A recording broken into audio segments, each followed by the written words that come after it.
My sister was just 2 years old when our parents decided that we would be better off living with our grandparents, my dad's parents, on a more permanent basis.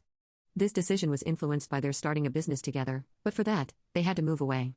Both my parents were working at the time, but I guess the idea of being partners in a business really appealed to them, so they decided to take my dad's coworker up on that offer. It worked out for them, since they are doing pretty well now and have been for many years. While it was great for them on the financial and work front, they gave up their family for this. My dad could have easily chosen to take his daughters with him, but he decided to leave us behind with our grandparents. It was just him and my mother who moved away to help set up the business. I was used to my parents ignoring me, but for them to completely abandon me and my sister and leave us with our aging grandparents was something nobody had seen coming, not even my grandparents. They were not happy about this arrangement, and they tried really hard to fight with my dad and get him to take us with them. But he insisted that he wouldn't be able to take out the time for us, and we would just be another burden on him, which he couldn't afford because he and my mother needed to channel all their energy into the new business. My grandparents never told me about any of this and tried to put on a happy face, but they forgot that I had ears. When they were fighting, they never really bothered to keep things quiet. So, at a very young age, I knew what their priorities were. At the age of 10, I decided that I was never going to count on them for anything in my entire life. After they left, it wasn't like they were out of my life for good, but they would still come back during the holidays. The only difference was that after they left me with my grandparents, I decided not to have any expectations from them. Whenever they would visit, I would also maintain my distance from them. So, I think it's very obvious that I had a very strange relationship with my parents. My sister was very young at the time, so I tried to be there for her to the best of my abilities. Understanding why our parents weren't always there for her like other parents was difficult, so I would just always dodge those questions.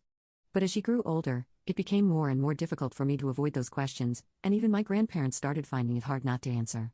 Eventually, when she was around 14, we told her the truth. After that, she started behaving in a very confused way with our parents whenever they would visit. By then, their business had started doing well, and they could have easily moved back, but they chose to stay away because they had already built a life for themselves elsewhere. They didn't see the point of coming back, believing that we would be able to handle our lives on our own. After my sister found out about everything, she would try to act aloof when our parents would visit, but occasionally, she would slip right back into her old behavior around them. I didn't even blame her. It must have been confusing for her as a kid.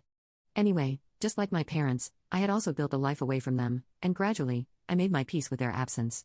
I graduated high school, graduated college, and got my first job, all without them.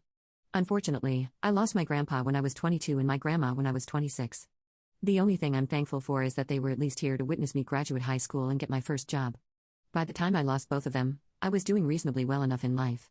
Even my sister was 18 and an adult when our grandma passed away. Our maternal grandparents had passed away long ago when I was in my early teens, so we were completely on our own after that. But I would honestly say that I had been raising my sister long before our grandparents passed away. Even though it was my parents who would always send money back home for us, I was the one who was actually raising her. Let's be real, our grandparents were pretty old, and half the time, they didn't even know what was going on in our lives. They were just doing the best they could, but I was the one who was actually there for my sister.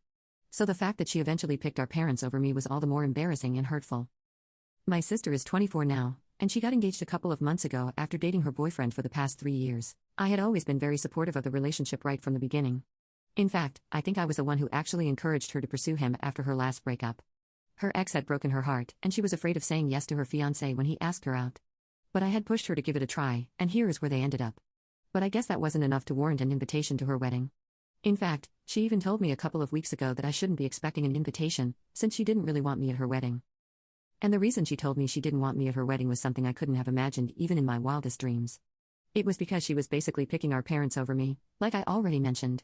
For context, our parents moved back here just 6 months ago. They think the business can run on its own now, and their constant monitoring is no longer required, so they have moved back. But I really think they moved back because they were bored of their lives there. The first thing they did was try to rebuild a connection with us. Now comment update to tag you on part 2.